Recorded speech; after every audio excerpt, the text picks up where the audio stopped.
I was born in Argentina, and I lived there until I was around 23 years old. And then I moved to Israel. I was in Israel for 5-6 years. I studied there. And then somebody says, hey, we give you a scholarship, go to United States. And I said, okay. And I went to United States and I started studying there and working. And then I work all over the planet, and I like it that way. I am also a professor now with tenure, yay, at Rutgers University, which is great because I can say that I'm a lucky fellow because I can combine my two loves, that is singing and teaching at the same time, and make a living of it. I am a very curious person, and I have the luck to share the stage many times with wonderful singers, and I simply go and ask questions. How do you do that? How do you breathe?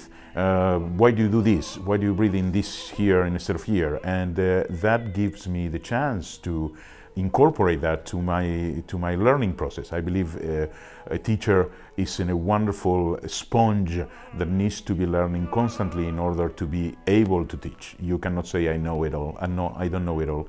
And I learn a lot from my students. I don't have yet the satisfaction to have a student singing with me on the stage, but I hope as the age is getting older in my size and they are growing up, that will happen, and that will be a pleasure too.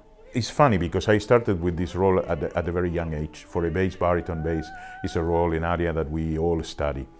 And at the beginning, of course, everybody see the comicity and the relationship with Don Giovanni. When you grow up, it gets a little more complex. Maybe this is one of my last Leporellos, by the way, because I think Mozart is really for young people. It's for young voices and young people. It's a different energy than in a Verdi opera.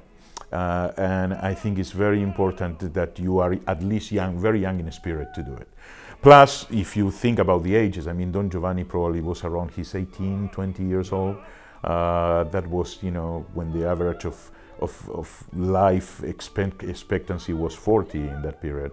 So, which makes more remarkable all the women that he boom, boom, boom in the list in the catalog that Leporello tells, because if he started around 14, 15, in 4 years, yes, it's a lot of women.